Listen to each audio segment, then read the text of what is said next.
Sebelumnya, salam dan bahagia. Perkenalkan, kami dari kelompok 1, Riset Empiris Akuntansi, yang terdiri dari saya sendiri, Ketut Sukarte, dan didampingi oleh kelima rekan saya, Gading Putri Ekawati, Delsia Naimul, Santi Nurhayati, Dea Silvia, dan Vinda. Baik, kami akan mempresentasikan hasil diskusi kami tentang mereview artikel yang berjudul The Two Sides of CO Pay Injustice, a Power Law Conceptualization of CO Over and Underpayment, dengan penulis Herman Aguinis, Geoffrey P. Martin, Luis R. Gomez Mejia, Ernest H. Obeli, Jr., dan Harijo. Tujuan penelitian.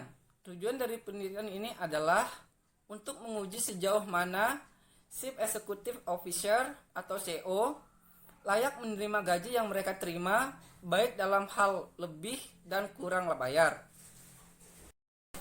Hipotesis. Di sini ada 5 hipotesis. Yang pertama, distribusi kinerja CEO akan lebih cocok dengan distribusi power law daripada distribusi normal.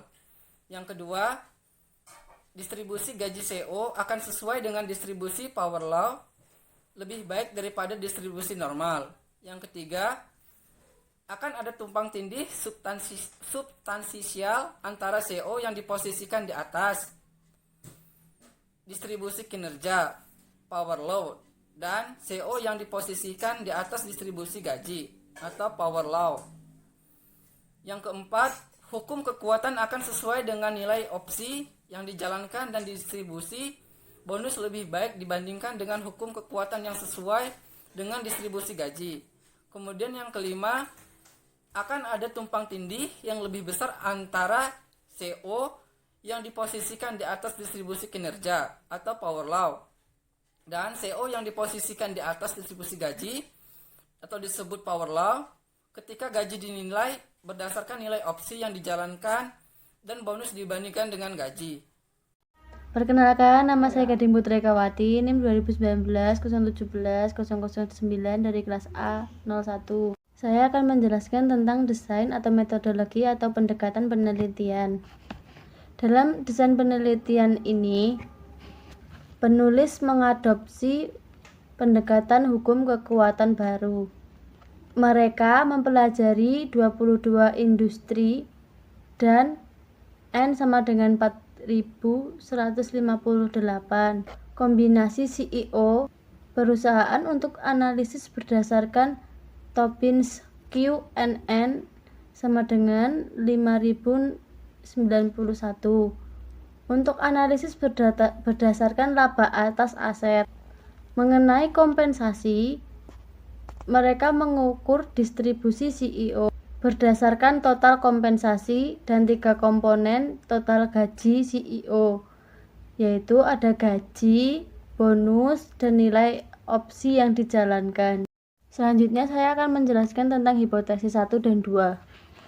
Hipotesis 1, distribusi kinerja CEO akan lebih cocok dengan distribusi power law daripada distribusi normal. H1 meramalkan bahwa kinerja CEO akan sesuai dengan distribusi hukum kekuasaan lebih baik daripada kurva normal. Pada penelitian tersebut, tabel 1 menunjukkan bahwa untuk kinerja CEO di semua industri digabungkan, nilai KS berdasarkan Tobin's Q adalah 0,13. Tabel 2 menunjukkan bahwa juga untuk kinerja CEO di semua industri, nilai KS berdasarkan ROA adalah 0,39.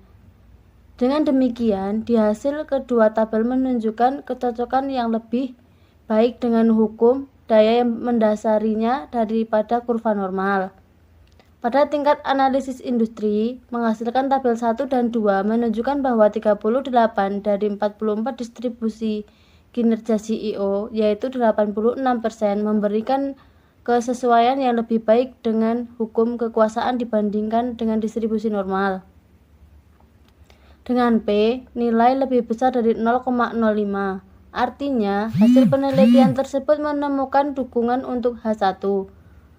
mengingatkan bahwa distribusi kinerja CEO lebih sesuai dengan hukum kekuasaan daripada normalitas untuk seluruh populasi CEO dan juga sebagian besar industri.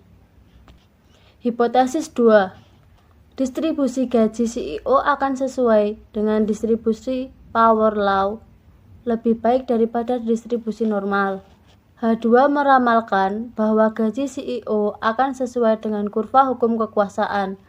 Pada penelitian tersebut, tabel 1 menunjukkan bahwa semua industri nilai KS untuk total pembayaran serta 3 komponen pembayaran yaitu nilai opsi yang dijalankan, gaji dan bonus, kecil dan tidak signifikan secara statistik dengan nilai P lebih besar dari 0,05, menunjukkan kecocokan yang lebih baik dari hukum kekuasaan kategori industri.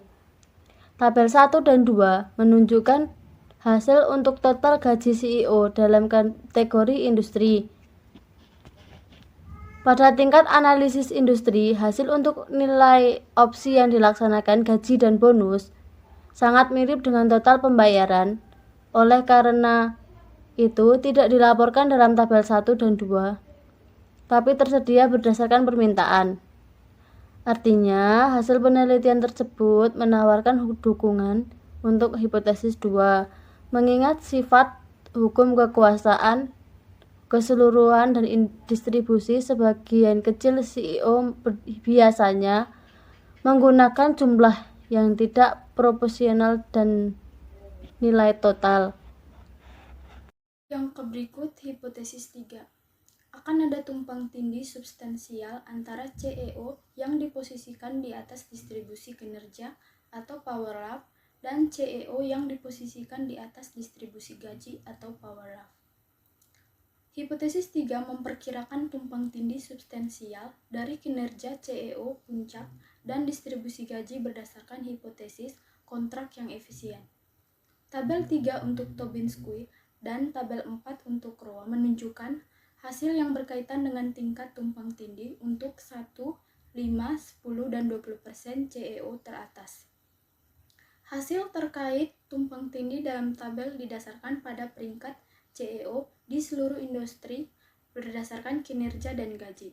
Semakin tinggi persen di setiap sel tabel 3 dan 4, semakin kuat bukti bahwa kinerja tertinggi juga dibayar tertinggi. Yang berikut hipotesis 4. Hukum kekuatan akan sesuai dengan nilai opsi yang dijalankan dan distribusi bonus lebih baik dibandingkan dengan hukum kekuatan yang sesuai dengan distribusi gaji. Hipotesis 4 memperkirakan bahwa bentuk pembayaran insentif, yaitu nilai opsi yang dijalankan dan bonus akan mengikuti distribusi hukum kekuasaan ke tingkat yang lebih besar dibandingkan dengan gaji. Tabel 1 menunjukkan bahwa gaji atau KS sama dengan 0,12 atau P sama dengan 0,45. Dan tabel 2 menunjukkan bahwa gaji atau KS sama dengan 0,44 atau P sama dengan 0,51.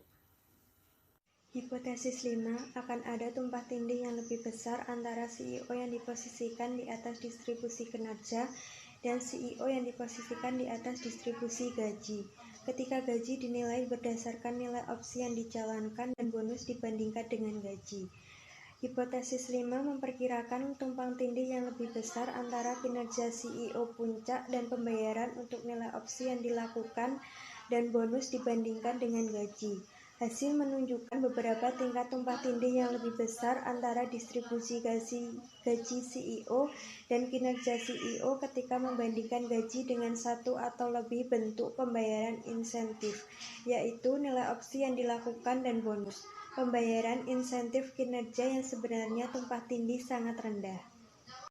Kesimpulan, temuan yang dihasilkan dari sebagian besar industri adalah: pertama, kinerja CEO dan distribusi pembayaran di berbagai bidang industri sesuai dengan distribusi hukum kekuasaan. Kedua, meskipun sebagian besar kinerja CEO dan distribusi gaji di sebuah industri mengikuti undang-undang kekuasaan, terdapat tumpang tindih antara yang berkinerja tertinggi dengan berpenghasilan tertinggi dalam hal total gaji sangat rendah.